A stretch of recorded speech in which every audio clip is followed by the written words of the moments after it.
Hi friends, welcome back to our channel. இன்றைக்கி நம்ம எந்த படத்தை பற்றி பார்க்க போகிறோம் அப்படின்னா 2026 ஒரு ஹிந்தி மூவியாக வந்து ரிலீஸ் ஆன சிஸ்டம் படத்தை பற்றி தான் நம்ம பார்க்க போகிறோம். இது வரைக்கும் நீங்கள் நம்ம சேனலுக்கு சப்ஸ்கிரைப் பண்ணாமல் இருந்தீங்கன்னா மறக்காம சப்ஸ்கிரைப் பண்ணி பெல் ஐக்கான் ப்ரெஸ் பண்ணிக்கோங்க. அப்புறம் தான் போகிற வீடியோஸ் வந்து உங்களுக்கு நோட்டிஃபிகேஷன் வரும்.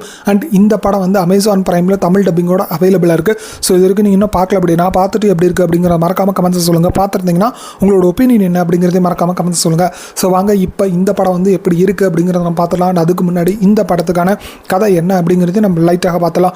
நம்மளுக்கு இந்த படத்துக்கான கதையை பொறுத்த வரைக்கும் ரவி ராஜவன்ஷன் சொல்லிட்டு ஒரு மிகப்பெரிய ஒரு டிஃபென்ஸ் லாயர் இருக்கார். அண்ட் கிட்டத்தட்ட அவர் எந்த கேஸை வாதாடினாலுமே வந்து அது வந்து ஜெயிச்சிருவார் அப்படிங்கிற ஒரு பேரும் வந்து அவருக்கு இருக்குது.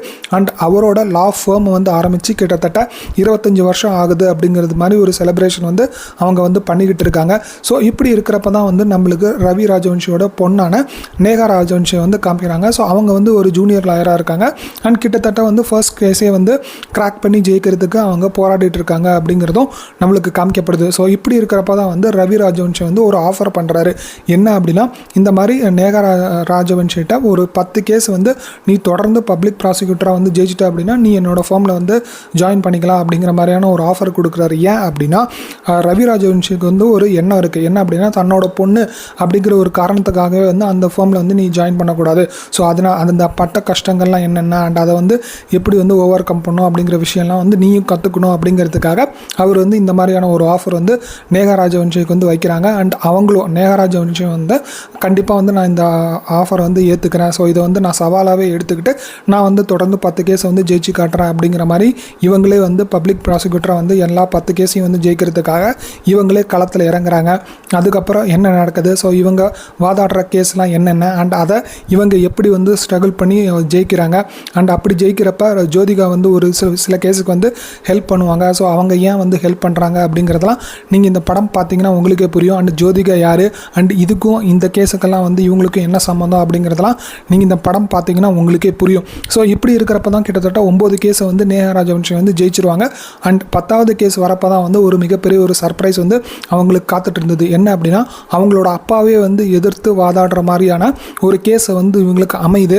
அதுக்கப்புறம் என்ன நடக்குது, ஸோ இவங்களோட அப்பாவே எதிர்த்து இவங்க வாதாடினாங்களா இல்லையா, அப்படி என்ன கேஸ் இது. அண்ட் அது மட்டும் இல்லாமல் இந்த கேஸில் வந்து ஜோதிகா வந்து சம்மந்தப்பட்டிருப்பாங்க. ஸோ அது எப்படி சம்மந்தப்படுறாங்க, ஸோ ஜோதிகா யார் அண்ட் அவங்களுக்கும் இந்த கேஸுக்கும் என்ன சம்மந்தம், கடைசியில் யாருக்கு என்ன ஆச்சு அண்ட் நேகா ராஜவன்ஷால் நேர்மையாக வந்து வாதாடி இந்த கேஸை வந்து ஜெயிக்க முடிஞ்சுதா இல்லையா, அவங்க அப்பான்னு கூட பார்க்காம இவங்களால அந்த கேஸை வந்து வாதாடினாங்களா, அப்படி வாதாடுறப்ப இவங்க கற்றுக்கிற விஷயங்கள்லாம் என்னென்னா கடைசியில் யாருக்கு என்ன ஆச்சு அப்படிங்கிற மாதிரி தான் நம்மளுக்கு இந்த படத்தை வந்து கொடுத்துருக்காங்க. ஸோ இந்த படத்தை பொறுத்த வரைக்கும் டெக்னிக்கலாகவே நீட்டாக கொடுத்துருந்தாங்க. இந்த பட்ஜெட்டுக்கு என்ன தேவையோ அதை நீட்டாக வந்து பண்ணியிருந்தாங்க. ரைட் ஃப்ரம் சினிமாட்டோகிராஃபி ஆகட்டும், எடிட்டிங் ஆகட்டும், பேக்ரவுண்ட் ஸ்கோர் ஆகட்டும், ஆர்ட் ஒர்க் ஆகட்டும், எல்லாமே வந்து நீட்டாகவே கொடுத்துருந்தாங்க.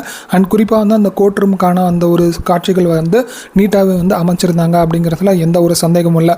பர்ஃபார்மன்ஸ் பொறுத்தரப்ப ரவி ராஜவன்ஷன் ப்ளே பண்ணுற அந்த கேரக்டர் ஆகட்டும் அண்ட் அது மட்டும் இல்லாமல் சோனாக்ஷி சின்ஹா ப்ளே பண்ண நேகா ராஜவன்ஷி கேரக்டர் ஆகட்டும், ஜோதிகா கேரக்டர் ஆகட்டும், எல்லாருமே அந்த கதாபாத்திரத்துக்கு என்ன தேவையோ அதை நீட்டாகவே வந்து ப்ளே பண்ணியிருந்தாங்க அப்படிங்கிறதுல எந்த ஒரு சந்தேகமும் இல்லை. அண்ட் அது மட்டும் இல்லாமல் இந்த படத்தில் டைலாக்ஸும் வந்து நீட்டாகவே கொடுத்துருந்தாங்க. குறிப்பிட்டு சொல்ல போனோம் அப்படின்னா, அதாவது எப்பேற்பட்ட ஒரு குற்றம் பண்ணியிருந்தாலுமே வந்து அது வந்து நிரூபணமானதான் வந்து அவங்க குற்றவாளி, இல்லை அப்படின்னா அவங்க வந்து நிரபராதி தான் அப்படிங்கிற மாதிரியான ஒரு ஆங்கிளில் ஒரு டைலாக் வந்து சொல்லியிருப்பாங்க. ஸோ அதெல்லாம் வந்து பார்க்குறதுக்கு நீட்டாகவே இருந்தது அப்படிங்கிற மாதிரி தான் எனக்கு தெரிஞ்சுது. ஸோ அது மட்டும் இல்லாமல் இந்த படத்தில் வந்து அந்த கடைசி அந்த 10வது கேஸ் வாதாடுறப்ப நேகா ராஜவன்ஷி வந்து சில விஷயங்கள்லாம் வந்து உணர்வாங்க. ஸோ அதெல்லாம் வந்து யதார்த்தமாகவே கொடுத்துருந்தாங்க அப்படிங்கிறதுல எந்த ஒரு சந்தேகமும் இல்லை. குறிப்பாக இந்த படம் வந்து ஒரு 2 மணி நேரம் படம் தான். ஸோ உங்களுக்கு கோர்ட் ரூம் ட்ராமா மூவிலாம் பிடிக்கும் அப்படிங்கிற மாதிரி ஆளாக இருந்தீங்கன்னா கண்டிப்பாக இந்த படம் வந்து உங்களுக்கு ஒரு குவிக் வாட்சாக இருக்கும் அப்படிங்கிற மாதிரி தான் நான் நம்புகிறேன். எனக்கு இந்த படம் பார்க்குறப்ப அப்படி தான் இருந்தது. சரி, ஓகே, இப்போ இந்த படத்தில் வந்து பிரச்சனையே இல்லையா அப்படிங்கிற மாதிரி கேட்டிங்கன்னா, நான் முன்னாடியே சொன்ன மாதிரி இது வந்து court room drama movie. So அதனால் வந்து ஃபஸ்ட்டு வந்து கொஞ்சம் ஸ்லோவாக தான் வந்து போகும். அண்ட் கடைசியில் போக போக தான் உங்களுக்கு வந்து அந்த கேஸ் மூலமாக அந்த ஒரு பரபரப்பாக டென்ஷனை வந்து நம்மளுக்கு உண்டு பண்ணுவாங்க. ஸோ அந்த அளவுக்கு உங்களுக்கு பொறுமை இருந்து இந்த படத்தை பார்த்தீங்க அப்படின்னா கண்டிப்பாக இந்த படம் வந்து உங்களுக்கு பிடிக்கிறதுக்கான வாய்ப்புகளும் இருக்கும் அப்படிங்கிற மாதிரி தான் எனக்கு தோணுது.